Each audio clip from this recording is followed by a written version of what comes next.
اور مگر کیا ہوا کہ یہ اپنی جماعت میں بھی سب سے زیادہ گلگتی بلتستانی اور یہ ہزارے کے لوگوں کو داخل کرنے لگے. نہ صرف یہ کہ بلکہ مدرسے مساجد میں بھی ان کو قیام گاہیں بنا کے دے دی اور ان کو نوکریاں پکڑوا دی. اب جو پنجابی شیعہ تھے، سندھی شیعہ تھے اور بالخصوص اردو اسپیکنگ شیعہ طبقہ، جس کی ابتدا ظاہر آئی ایس او کی ابتدا کرنے والے بھی زیادہ تر اردو اسپیکنگ ہی تھے، تو وہ محروم رہ گئے. پہلی ان کی سب سے بڑی خرابی، سب سے بڑی شکست خوردی، سب سے بڑی کمزوری اور سب سے بڑی غلطی اور سب سے بڑی خرابی اور سب سے بڑا جو ہے وہ کہنا چاہیے ایک طرح سے گناہ. دوسرا انہوں نے کیا کیا کہ فلانا شیعہ ذاکر جو کہ عالم بھی ہے اور ذاکر بھی ہے اور عالم بھی اور ذاکر بھی اور خطیب بھی، کہ وہ فلانی جگہ جلسے سے خطاب نہیں کرے گا، وہ جلوس میں کوئی خطاب نہیں کرے گا، وہ شب بیداری میں کوئی خطاب نہیں کرے گا، وہ مسجد اور بارگاہ میں کوئی خطاب نہیں کرے گا، یہ وہ فطرہ کے نام سے اور زکوٰۃ اور خمس کے نام سے کوئی پیسہ کلیکٹ نہیں کرے گا اپنا کوئی ادارہ بنا کے یا کچھ اور. اسی طرح اس فلانے خطیب عالم اور ذاکر اور عالم کی کتاب اسلامی مارکیٹ میں نہیں آئے گی ہماری اجازت کے بغیر. فلانا ممبر پہ نہیں بیٹھے گا، اور اگر وہ ممبر پہ بیٹھے گا تو ہماری شرائط پہ تقریر کرے گا، ورنہ ہم ممبر سے اتار کے پھینک دیں گے. تو انہوں نے جب یہ شروع کیا، ایک سیکنڈ یہ معاملہ خراب ان کا، سیکنڈ یہ معاملہ خراب ہوا، اور تیسرا یہ معاملہ خراب ہوا کہ حزب اللہ، تحریک حزب اللہ یا حسن نصر اللہ آف لبنان یا امام خمینی آف ایران، وہ ان ممالک کی تہذیب، ثقافت اور وہاں پہ زیادہ تر شیعوں کی میجورٹی ہے، گو کہ اور لوگ بھی رہ رہے ہیں بڑی تعداد میں، پر شیعوں کی میجورٹی بھی ہے.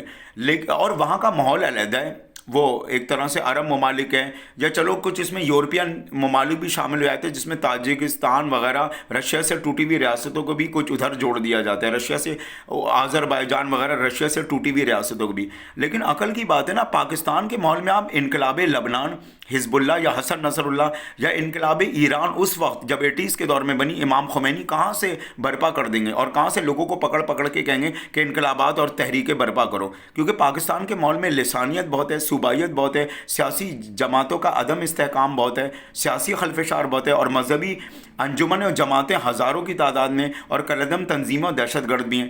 تو ظاہر پاکستان کے ماحول میں آپ انقلاب اور تحریک اور تقلید، آیت اللہوں کی تقلید، اور پھر معاملہ اور فیصلہ اجتہاد یہ تھوڑی برپا کر سکتے ہیں. ہر ملک کی ریاست الگ ہے، وہاں کا رہن سہن الگ ہے، وہاں کا لباس الگ ہے، وہاں کی تہذیب الگ ہے، وہاں کا ماحول الگ ہے، وہاں کے حالات الگ ہیں. جی، تو انہوں نے کبھی یہ توجہ ہی نہیں دی کہ پاکستان کے شیعہ ہمارے مرکز پہ سارے کے سارے تھوڑی اکٹھا ہو جائیں گے، کیونکہ وہاں لسانیت بھی ہے، صوبائیت بھی ہے پاکستان میں، وہاں دہشت گردی بھی ہے، وہاں کالعدم تنظیمیں بھی ہیں، وہاں ہر فقہ کی انجمنیں بھی ہیں.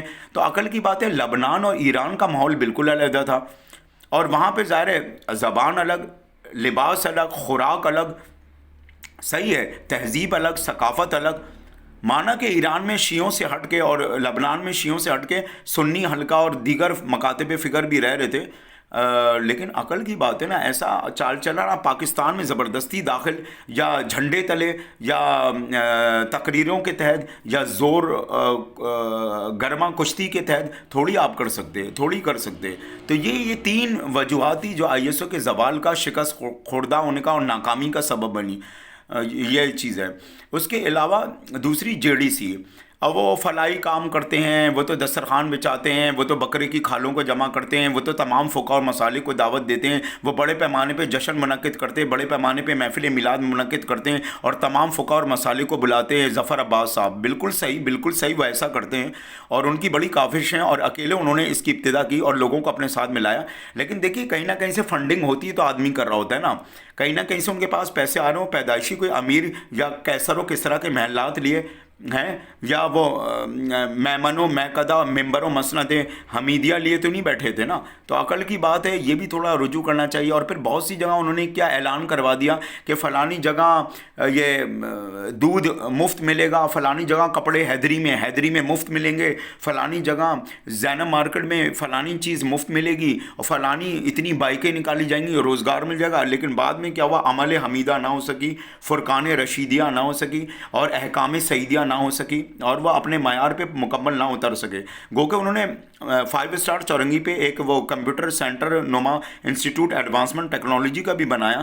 لیکن پھر بھی میں وہی بات کروں گا کہ دیکھیے آپ اپنے دام میں سیات آ گیا. کہیں کہیں تو وہ اپنی قول و فعل میں قول و فرمان میں عملی جامع کے طور پہ صحیح ثابت ہوئے اور کافی دفعہ بناوٹی اور غلط ثابت بھی ہوئے.